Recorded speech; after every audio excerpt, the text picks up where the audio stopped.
Shalom, selamat pagi Bapak Ibu Saudara yang dikasihi Tuhan Yesus Kristus. Senang kita berjumpa kembali melalui renungan firman Tuhan yang akan kita baca dan dengarkan bersama hari ini. Damai sejahtera dari Allah yang melampaui segala akal, itulah yang memelihara hati dan pikiran kita di dalam Yesus Kristus. Mari kita bersatu dalam doa sebelum kita mendengarkan renungan firman Tuhan. Tuhan Yesus yang maha baik, hati kami dipenuhi dengan rasa syukur dan terima kasih buat nafas kehidupan dan hari yang baru yang Tuhan Yesus karuniakan kepada kami. Kami akan menjalani sepanjang hari ini, namun sebelumnya kami mau mendengarkan renungan firman Tuhan. Berkati firman-Mu menjadi terang yang menerangi kehidupan kami. Dalam nama Tuhan Yesus kami berdoa. Haleluya. Amin. Renungan firman Tuhan yang akan kita baca dan dengarkan hari ini tertulis dalam Matius pasal yang ke-13 ayat yang ketiga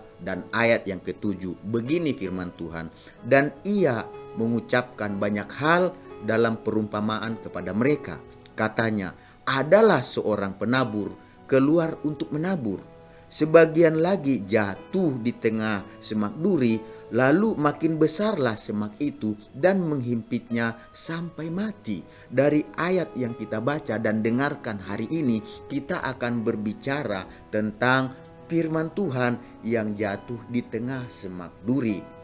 Yesus mengatakan kepada orang banyak yang datang untuk mendengarkan firman Tuhan yang diajarkannya.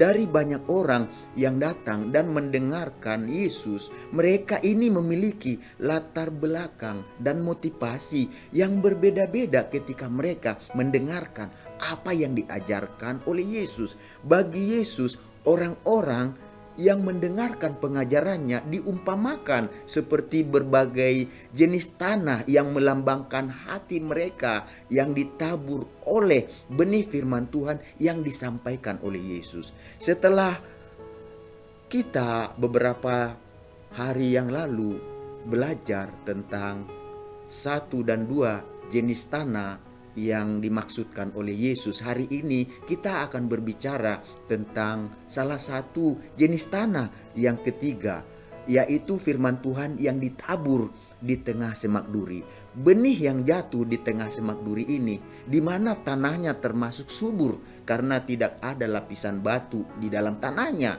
Tetapi yang menjadi masalahnya adalah ketika firman Tuhan ditaburkan, mereka tidak mau menerima dengan gembira. Mereka menerima firman Tuhan dengan penuh keraguan. Bahkan terkadang mereka tidak memiliki sikap hati yang murni dalam mengikuti perkataan Yesus. Firman Tuhan yang ditabur yang ada dalam hati mereka memang masih tetap bertumbuh. Tetapi ada perkara lain yang juga bertumbuh di dalam hati mereka yang menghimpit firman Tuhan tersebut, yaitu kekhawatiran akan dunia dan tipu daya kekayaan, seperti yang tertulis dalam Matius pasal yang ke-13 ayat yang ke-22. Dikatakan demikian, yang ditaburkan di tengah semak duri ialah orang yang mendengar firman itu, lalu kekhawatiran dunia dan tipu daya kekayaan menghimpit firman itu sehingga tidak berbuah.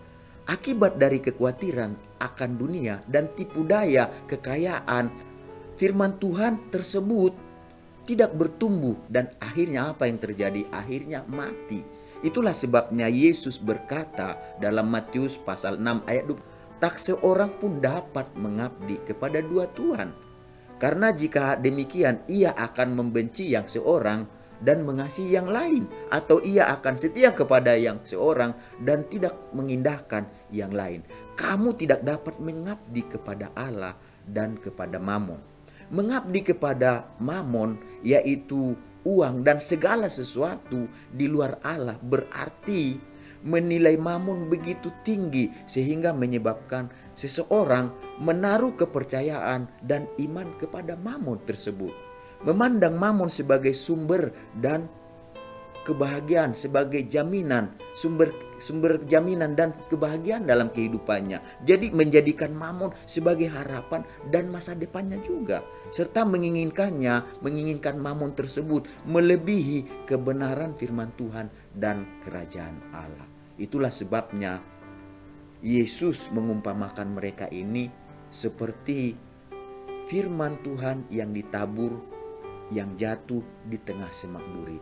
Karena pencarian dan pengumpulan mereka akan mamon menguasai pikiran dan hati mereka, sehingga seseorang menyebabkan firman Tuhan dan kerajaan Allah itu tidak lagi menjadi utama bagi kehidupannya, sehingga Yesus mengumpamakan mereka seperti tadi, seperti orang-orang yang datang kepada mereka yang mendengar firman-Nya itu diumpamakan seperti jenis tanah yang berada di tengah semak duri.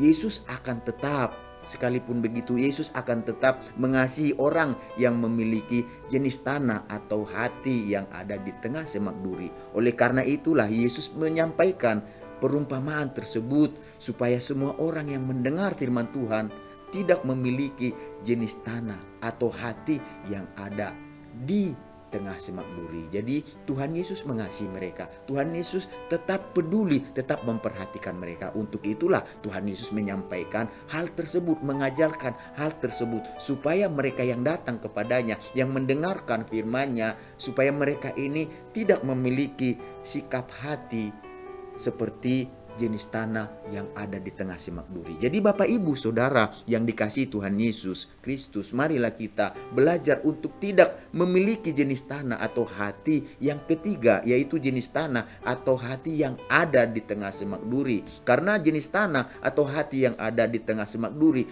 akan terhimpit oleh kekhawatiran akan dunia dan oleh tipu daya kekayaan, sehingga benih firman Tuhan yang ditabur tidak bertumbuh dan tidak berbuah, bahkan mati sebagai akibat dari terhimpit oleh tipu daya dunia dan oleh tipu daya kekayaan.